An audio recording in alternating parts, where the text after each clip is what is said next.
সুধী আসসালামু আলাইকুম। কবিতাশ্রম চ্যানেল থেকে আমি রানা ইব্রাহিম আপনাদের নিবেদন করছি আহমদ সাফা রচিত যদ্যপি আমার গুরু। মুখবন্ধ। এই লেখাটি দৈনিক বাংলা বাজার পত্রিকার সাহিত্য সাময়িকীর পাতায় প্রায় 4 মাস ধরে প্রকাশিত হয়েছিল। পত্রিকায় প্রকাশিত লেখার কিস্তিগুলো পাঠ করে তাৎক্ষণিকভাবে অনেকেই তারিফ করেছিল। তার মধ্যে অধ্যাপক রাজ্জাকের প্রাক্তন ছাত্র এবং কতিপয় ঘনিষ্ঠ ব্যক্তিও ছিলেন। আবার কতিপয় মানুষের মুখে এরকম অভিযোগও উচ্চারিত হতে শুনেছি, আমি যেসব কথা অধ্যাপক রাজ্জাকের জবানিতে প্রকাশ করেছি আসলে সেগুলো রাজ্জাক সাহেব বলেননি, আমি নিজে বানিয়ে বানিয়ে লিখেছি। একটি লেখা যখন কাগজে প্রকাশিত হয় তা সকল পাঠকের মনে সমান আবেদন সৃষ্টি করে না।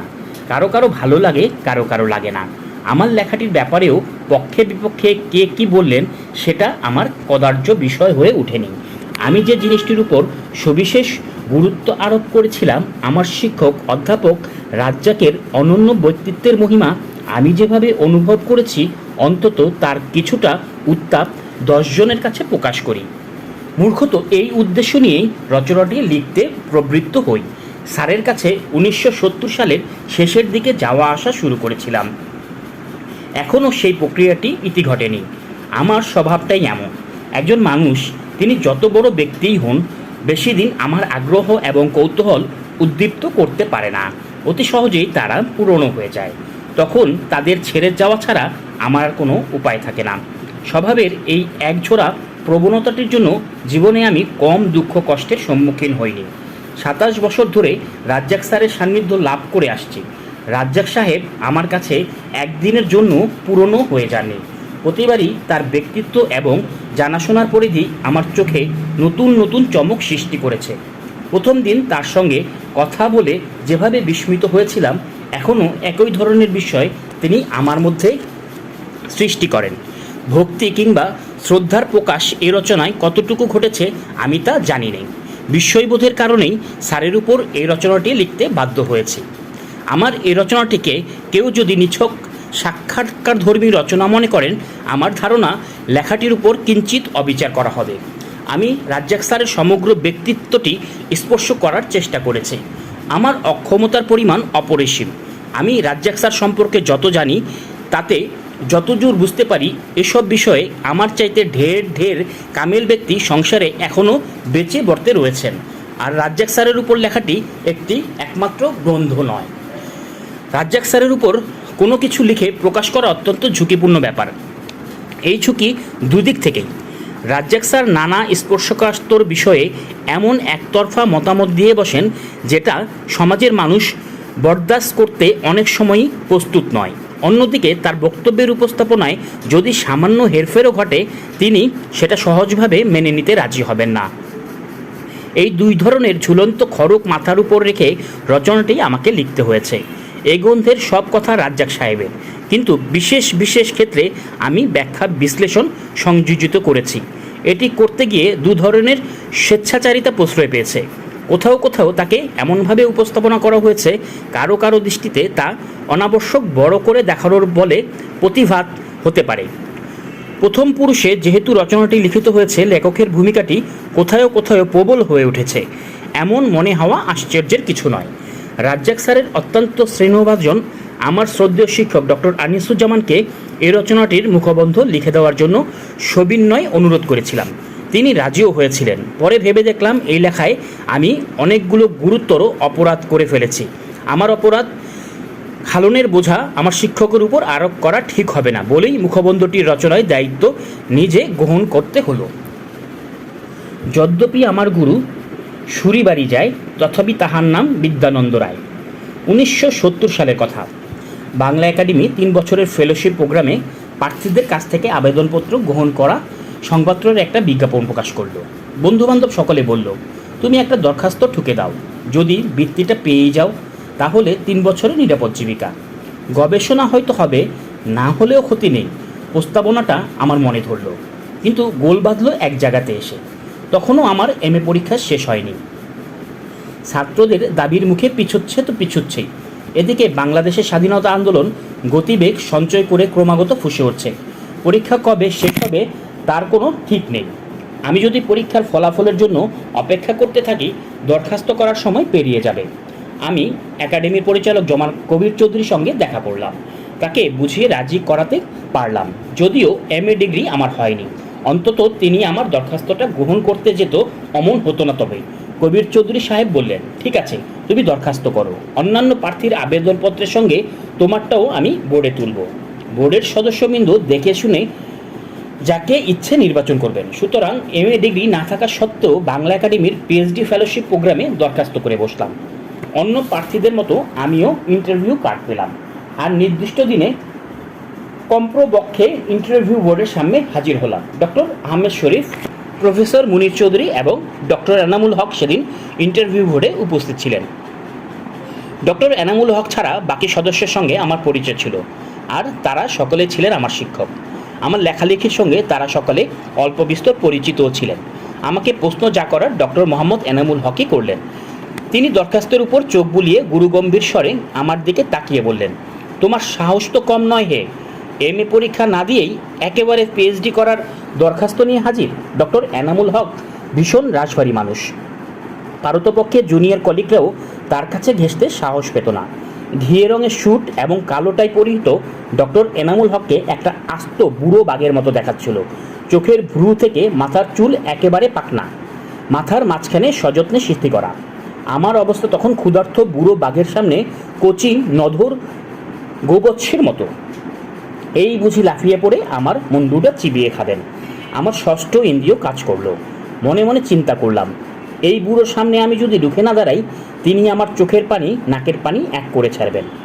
তাই সরাসরি এক কড়া পাওয়ারের চশমার কাচের উপর চোখ রেখেই বললাম, চারুচন্দ্র চট্টোপাধ্যায় MA পাস না করেই ঢাকা বিশ্ববিদ্যালয়ের বিভাগীয় প্রধানের দায়িত্ব পালন করেছিলেন। মোহিতলাল মজুমদার MA পাস করেছিলেন না, তথাপি এখানে শিক্ষকতা করেছেন। আমি তো MA পাস করবই, 2-4 মাস এদিক ওদিকের ব্যাপার। দরখাস্ত করে অন্যায়টা কি করেছি?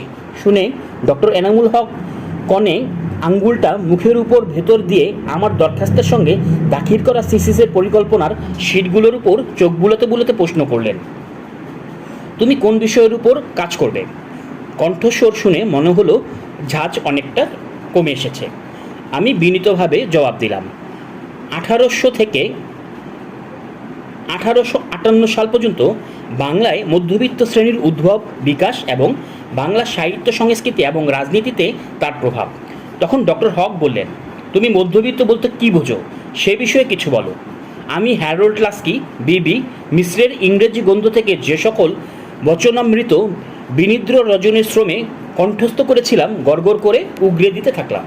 ডক্টর এনামুল হক ব্যাকরণের মানুষ। সমাজবিজ্ঞানের কচকচির উপর দেখা গেল তার কোনো আগ্রহী নাই। চেয়ারটাতে হেলান দিয়ে মুনির চৌধুরী সাহেবের দিকে তাকিয়ে বললেন, আপনাদের প্রশ্ন থাকলে করেন। মুনির চৌধুরী সাহেব ডক্টর এনামুল হকের মনে আমার সম্পর্কে একটা ধারণা সৃষ্টি করার জন্য বললেন, ছেলেটার লেখার হাত ভালো এবং তরুণদের উপর যথেষ্ট প্রভাব। আর কেউ প্রশ্ন করলেন না। কবির চৌধুরী সাহেব বললেন, আচ্ছা ঠিক আছে, তুমি যাও। সেদিনই ঘন্টা 2 পরে জানা গেল আমাকে বিশেষ বিবেচনায় বাংলা একাডেমির গবেষণা বৃত্তির জন্য মনোনয়ন দিয়েছে। তারপরের দিন বাংলা বিভাগে মুনির চৌধুরী সাহেবকে কৃতজ্ঞতা জানাতে গেলাম। তিনি তখন বিভাগীয় প্রধান। আমাকে দেখেই তিনি জিজ্ঞেস করলেন, তুমি তো MA করেছো পলিটিক্যাল সায়েন্সে? আমি হ্যাঁ বললাম। তিনি তখন বললেন, তোমার থিসিসটা বিশ্ববিদ্যালয়ে রেজিস্টার করার সময় বাংলা বিভাগ থেকে করতে হবে। মুনির চৌধুরী সাহেবের পর্বটা আমার মনোনীত হয়নি, তথাপি সৌজন্যের খাতিরে আমি চুপ করে রইলাম। তিনি আমার মুখ দেখেই বুঝে নিলেন তার প্রস্তাবটা আমি গ্রহণ করিনি। তিনি বললেন, আমরা তোমাকে 3 বছর পড়িয়েছি, মাঝখান থেকে তুমি হুট করে পলিটিক্যাল সায়েন্সের পরীক্ষা দিয়ে বসলে। বুঝেছি তুমি আমাদের ছাড়তে চাও, কিন্তু তোমাকে আমরা ছাড়ব না। তুমি বাংলা বিভাগের অধীনে কাজ করতে রাজি না হলে বিশ্ববিদ্যালয়ের থিসিস রেজিস্ট্রেশন করতেই দেব না। আমি মুনির চৌধুরী সাহেবের গুণগ্রহিতার পরিচয় পেয়ে অভিভূত হয়ে গেলাম, কিন্তু নিজের সিদ্ধান্তে অটল রইলাম। ইন্টারভিউ প্রায় 15 দিন পর মুনির চৌধুরী সাহেবের সঙ্গে দেখা করে অনুরোধ করেছিলাম তিনি যেন সুপারিশ করেন যাতে বাংলা একাডেমির বৃত্তিটা পাই। চৌধুরী সাহেব আমাকে বলেছিলেন, যেহেতু তোমার MAটা এখনও শেষ হয়নি, বাংলা একাডেমি তোমার আবেদন বিবেচনা নাও করতে পারে। তুমি যদি রাজি থাকো, আমি তোমাকে অস্ট্রেলিয়া পাঠিয়ে দিতে পারি। ভাষাতত্ত্বের উপর পিএইচডি করতে হলে শুধু গ্র্যাজুয়েশন থাকলে ওরা আপত্তি করবে না। মুনির চৌধুরী সাহেবের প্রস্তাব শুনে উল্লসিত হয়ে উঠেছিলাম, কিন্তু পরক্ষণে নিজের ভেতর থেকে অনুভব করলাম একটা সূক্ষ্ম আপত্তি জেগে উঠছে। আমি মাথা নিচু করে রইলাম এবং মেঝের দিকে তাকিয়ে বললাম, দু একদিন ভেবে আপনাকে বলবো। মুনির চৌধুরী সাহেবের প্রস্তাবটা গ্রহণ করব কিনা খুঁটিয়ে চিন্তা করতে গিয়ে আমার চোখে পানি এসে গেল। দেশের বাইরে যাওয়ার এরকম একটা স্কলারশিপ পেলে আমি পড়তে যাই, সুযোগটা আপনি এসে ধরা দিয়েছে। আমার নিজেকে ভাগ্যবান মনে করা উচিত, কিন্তু আমি সিদ্ধান্ত নিলাম অত্যন্ত সৌজন্য সহকারে প্রফেসর মুনির চৌধুরীর প্রস্তাবটা প্রত্যাখ্যান করব। আর এই প্রত্যাখ্যান করতে হচ্ছে বলেই চোখে পানি চলে এসেছে। সুযোগ তো জীবনে বারবার আসে না। আমি বিশ্ববিদ্যালয়ের বাংলা বিভাগে ভর্তি হয়েছিলাম এবং 3 বছর পড়াশোনা করছি। খুব ভালো ছাত্র না হলেও আমার বুদ্ধি বিবেচনা নিতান্ত তুচ্ছ পর্যায়ে ছিল না। মাতৃস্তন্যে শিশুর যেরকম অধিকার, শিক্ষকদের স্নেহের উপরও ছাত্রদের সেরকম অধিকার থাকা উচিত। সেই স্নেহ আমি শিক্ষকদের কাছ থেকে পাইনি। তার পরিণতি এই হলো যে আমি বাংলা বিভাগ ছেড়ে দিলাম এবং প্রাইভেট প্রার্থী হিসেবে পরীক্ষা দিয়ে বিএ অনার্স পাস করলাম। বিএ পাশ করার পর ঠিক করেছিলাম অধিক বিশ্ববিদ্যালয়ের শিক্ষা আমার প্রয়োজন নেই, কিন্তু আমাকে আবার প্রাইভেট পলিটিক্যাল সায়েন্সে এমএ পরীক্ষা দিতে হলো। সমস্ত বিষয়টা আমি এভাবে চিন্তা করলাম। শিক্ষকের কাছ থেকে সামান্য উৎসাহ অনুপ্রেরণা যখন আমার ভীষণ প্রয়োজন ছিল, সেই সময়ে কেউ আমার দিকে মুখ তুলে তাকাননি। যখন আমি নিজের চেষ্টায় উঠে আসতে চাইছি, আমি মনে মনে স্থির করলাম যে সমস্ত প্রয়োজনের সময় হাজারবার কামনা করে পাইনি, সেই বিশেষ সময়ে চলে যাওয়ার পর তার কিছু ক্ষতিপূরণ যদি আমার কাছে সেদে এসে ধরা দেয়, আমি গ্রহণ করতে পারবো না। এই গ্রহণ করতে পারছি না বলেই চোখের পানি এসে গিয়েছিল। এরই মধ্যে একদিন তার অফিসে গিয়ে বললাম, স্যার, ভাষাতত্ত্ব বিষয়টার প্রতি আমি আকর্ষণ অনুভব করি না, সুতরাং উচিত হবে স্কলারশিপটার জন্য অন্য কাউকে বেছে দেন। তিনি কিছুক্ষণ আমার মুখের দিকে তাকিয়ে রইলেন। মুনির চৌধুরী সাহেব ছিলেন অত্যন্ত সংবেদনশীল মানুষ এবং তার বোধশক্তি ছিল অত্যন্ত তীক্ষ্ণ। আমার ধারণা তিনি আমার অকথিত অভিযোগটি আঁচ করতে পেরেছিলেন। সে কারণেই আমার থিসিসটা বাংলা বিভাগের অধীনে রেজিস্ট্রেশন করার জন্য চাপাচাপি করেছিলেন। আমাদের ফাইনাল পরীক্ষা শেষ হতে 1971 সালের মার্চ মাস এসে গেল। মার্চ মাসে 21 তারিখে আমাদের ভাইবা পরীক্ষা অনুষ্ঠিত হলো। 25শে মার্চ তারিখের মধ্যরাতে পাকিস্তানি সেনাবাহিনী তো ঘুমন্ত ঢাকা নগরীর উপর আক্রমণ করেই বসলো। আমাদের মুক্তিযুদ্ধ শুরু হলো। 9 মাস পর যখন ভারত থেকে দেশে এলাম, তখন প্রফেসর মুনির চৌধুরী বেঁচে নেই। পাকিস্তানপন্থী রাজাকার বাহিনী তাকে অন্যান্য বুদ্ধিজীবীর সঙ্গে রাজারবাগে বধ্যভূমিতে নিয়ে গুলি করে হত্যা করে। তার জন্য শোকার্ত সকল মানুষের সঙ্গে কণ্ঠ মেলাতে গিয়েও আমার একান্ত ব্যক্তিগত বেদনাটুকু বড় বেশি করে অনুভব করেছিলাম। আমি এমন একজন মানুষকে হারালাম যিনি অভিমানের ভাষা বুঝতে পারতেন। আমার একটা অপরাধ বোধ রয়েছে। প্রচলিত নিয়ম ভেঙে সুযোগ দেওয়ার পরও আমার পক্ষে পিএইচডি করা সম্ভব হয়নি। একা একা যখন চিন্তা করি, আমার মনে একটা অপরাধ বোধ ঘনিয়ে আসে। হয়তো আমি নিজে উগ্র অহংকারটাকে বড় বেশি প্রাধান্য দিয়ে প্রফেসর মুনির চৌধুরীর উদারতার প্রতি অবিচার করেছিলাম। আজকাল সেরকম একটা অনুভূতি আমার মধ্যে জাগ্রত হয়। বোধহয় সেজন্য আমার পক্ষে পিএইচডি করা সম্ভব হয়নি। এটা হচ্ছে আমার অনুভব। পিএইচডি শেষ করতে না পারার জন্য যে বাস্তব কারণ, তার জন্য প্রফেসর আব্দুর রাজ্জাকের আমি দায়ী মনে করি।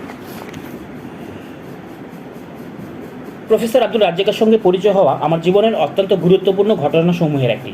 দৃষ্টিভঙ্গির স্বচ্ছতা নির্মাণে, নিষ্কাম জ্ঞানচর্চার ক্ষেত্রে প্রচলিত জনমত উপেক্ষা করে নিজের বিশ্বাসের প্রতি স্থিত থাকার ব্যাপারে প্রফেসর আব্দুর রাজ্জাকের মতো আমাকে অন্য কোনো জীবিত বা মৃত মানুষ অতটা প্রভাবিত করতে পারেনি। প্রফেসর রাজ্জাকের সান্নিধ্যে আসতে পারার কারণে আমার ভাবনার পরিমণ্ডল বিস্তৃততর হয়েছে, মানব জীবন ঋদ্ধ এবং সমৃদ্ধতর হয়েছে। আমি যদি বসবোয়েলের মতো পরিপাটি স্বভাবের মানুষ হতাম, কিংবা একারামের মতো এক শৃঙ্খলানিষ্ঠ আনুগত্য আমায় থাকতো, বসওয়েলের যেভাবে জনসনের একটি বিশ্বাসযোগ্য চরিত্র সকলের সামনে তুলে ধরতে পেরেছেন, অথবা একারমান যেরকম অখণ্ড বিশ্বস্ততা সহকারে দিন তারিখ প্রহর উল্লেখ করে মহাকবি জ্ঞাতর কথোপকথন লিপিবদ্ধ করে রেখে গেছেন, সে ধরনের একটা গ্রন্থ প্রফেসর রাজ্জাকের উপর রচনা হয়তো আমার পক্ষে সম্ভব হতো না। আমি গল্প, কবিতা, উপন্যাস এই সকল জিনিস লিখে থাকি এবং লিখে আনন্দ পেয়ে থাকি। সৃজনশীল মানুষেরা সাধারণত বিপজ্জনক ধরনের হয়ে থাকে। বাইরে তারা যতই নিরীহ এবং অপরের প্রতি মনোযোগী হয়ে থাকুন না কেন, ভেতরে তাদের স্বৈরাচারী হওয়া ছাড়া উপায় থাকে না। যেখানে আত্মপ্রকাশের বিষয়টি অপর সকল কিছুকে ছাপিয়ে ওঠে, সেখানে ব্যক্তিত্বকে অনিবার্যভাবে স্বৈরাচারী হয়ে উঠতে হয়। সৃষ্টি ধর্মের নিয়ম ছাড়া বাইরের কোনো নিয়ম সেখানে ক্রিয়াশীল হয়ে উঠতে পারে না। 1952 সাল থেকে শুরু করে 1984 সালের মাঝামাঝি পর্যন্ত প্রায় এক যুগ সময়, সবটাই কম করে হলেও অন্তত সপ্তাহে একবার প্রফেসর রাজ্জাকের সঙ্গে সাক্ষাৎ করেছি। নানা বিষয়ে তার বক্তব্য ঘন্টার পর ঘন্টা মুগ্ধ হয়ে শুনেছি। ধর্ম, সমাজ, রাষ্ট্র ইত্যকার বিষয়ের উপর যে সকল কথা স্বতঃস্ফূর্তভাবে তিনি বলে গেছেন, সেগুলো যদি দিন তারিখ উল্লেখ করে যথাযথভাবে টুকে রাখতাম, আমি আমার দেশের মানুষের সামনে জ্ঞান বিজ্ঞানের একটা রত্নভাণ্ডারের পরিচয় তুলে ধরতে পারতাম। এই রচনার পরবর্তী অংশে আমি সে সকল কথাই বলবো যেগুলো অদ্যাবধি আমার পক্ষে ভুলে যাওয়া সম্ভব হয়নি। আমার দ্বিধা ও শঙ্কার পরিমাণও সামান্য নয়। প্রফেসর রাজ্জাক যে স্পিরিটের কথা বলেছেন, আমার উপস্থাপনায় সে জিনিসটি অবিকৃতভাবে রক্ষিত হয়েছে এমন দাবি করাও আমার পক্ষে সম্ভব নয়। শোনা কথা স্মৃতি থেকে উদ্ধার করে উপস্থাপন করার বেলায় মূলের অনেক কিছুতেই হারিয়ে যেতে পারে। আমার ক্ষেত্রেও সেটি যে ঘটেনি এমন কথা আমি বলতে পারবো না। বিগত অর্ধ শতাব্দীর অধিক সময় ধরে আমাদের দেশের কৃতবিদ্যা ব্যক্তিদের একটা বিরাট অংশ প্রফেসর রাজ্জাকের সংস্পর্শে এসেছেন। তারা বিশ্ববিদ্যালয়, কলেজসমূহ, আমলাতন্ত্র, রাজনীতি এবং আইন ইত্যকার নানা পেশার মধ্যে জড়িয়ে রয়েছে। তাদের একাংশ মারা গেছেন, তা সত্ত্বেও একটা বিরাট অংশ অদ্যাবধি জীবিত আছেন। তাদের মধ্যে এমন অনেক ব্যক্তি রয়েছে যারা প্রফেসর রাজ্জাকের সংস্পর্শে এসেছে। তার পাণ্ডিত্যের চুম্বকের মতো একটা আকর্ষণীয় শক্তি অবশ্যই আছে। বিদেশে অনেক বিদগ্ধ ব্যক্তিও নানা সময়ে প্রফেসর রাজ্জাকের ব্যক্তিত্বের সম্মোহন তার প্রতি আকৃষ্ট হয়েছেন। পরবর্তী জীবনে তাদের কেউ কেউ বিশ্বব্যাপী খ্যাতি এবং পরিচিতি লাভ করেছে। সে তুলনায় আমি নিতান্ত সামান্য মানুষ।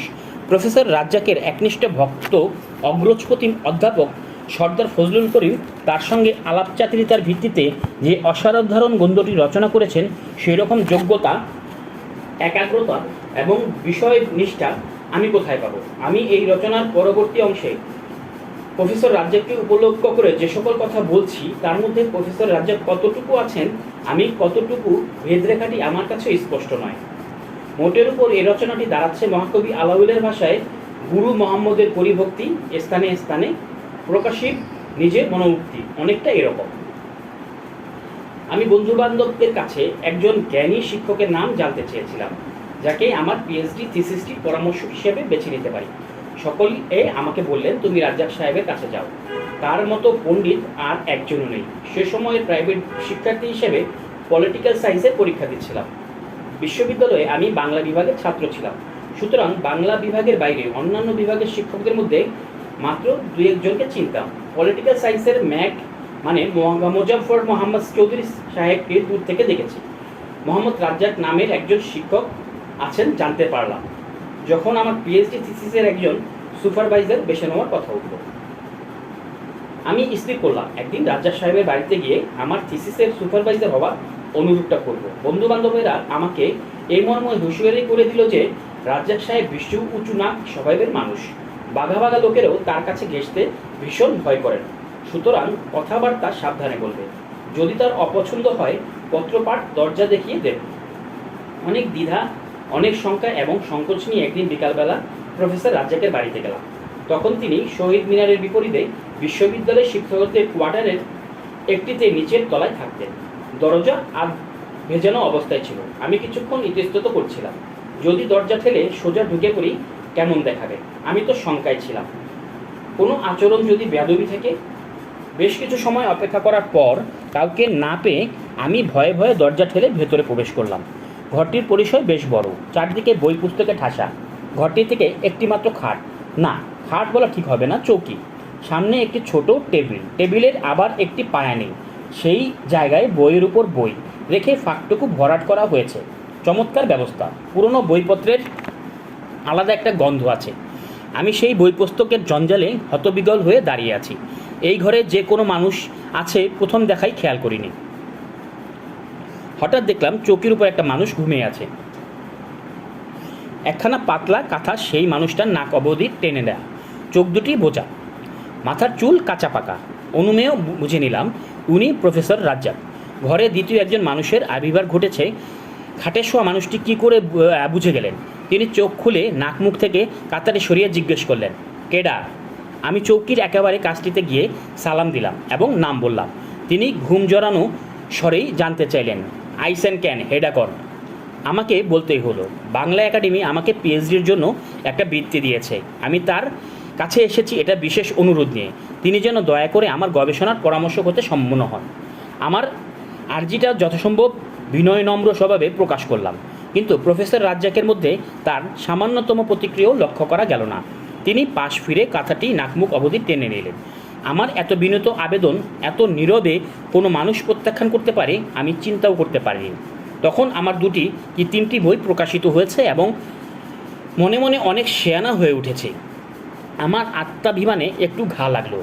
নিজেকেই জিজ্ঞেস করলাম, কেমন মানুষ এই প্রফেসর রাজ্জাক? আমি একটা অনুরোধ করলাম, আর শুনেই তিনি পাশ ফিরলেন। আমি তো অন্ততপক্ষে একজন লেখক, নিজের কাছে আমার দাম অল্প নয়। তিনি যেদিকে পাশ ফিরেছেন আমি ঘুরে চৌকির সেই পাশটাতে গিয়ে আবার বললাম, স্যার, আপনাকে আমার থিসিসের সুপারভাইজারের জন্য অনুরোধ করতে এসেছি। আমার আর্জি দ্বিতীয়বার শুনে প্রফেসর রাজ্জাক আবার উত্তর দিয়ে পাশ ফিরলেন। আমার ভীষণ রাগ ধরে গেল। কমন্তমুখে মানুষ প্রফেসর রাজ্জাক, তার কাছে আবেদনটা করলাম। তিনি ভালো মন্দ কোনো জবাব না দিয়ে নীরব প্রত্যাখ্যানের মাধ্যমে আমাকে বিদায় করতে চান। হতবাক হয়ে আমি কিছুক্ষণ দাঁড়িয়ে রইলাম। এইভাবে অপমানিত হয়ে যদি আমি চলে আসি, আমার নিজের কাছে নিজে ছোট হয়ে যায়। কিছু একটা করা প্রয়োজন, কিন্তু কি করা যায়? প্রফেসর বইয়ের গুদামে যদি আগুন লাগিয়ে দেওয়া যেত, মনের ঝাল কিছুটা মিটত, কিন্তু সেটি তো আর সম্ভব নয়।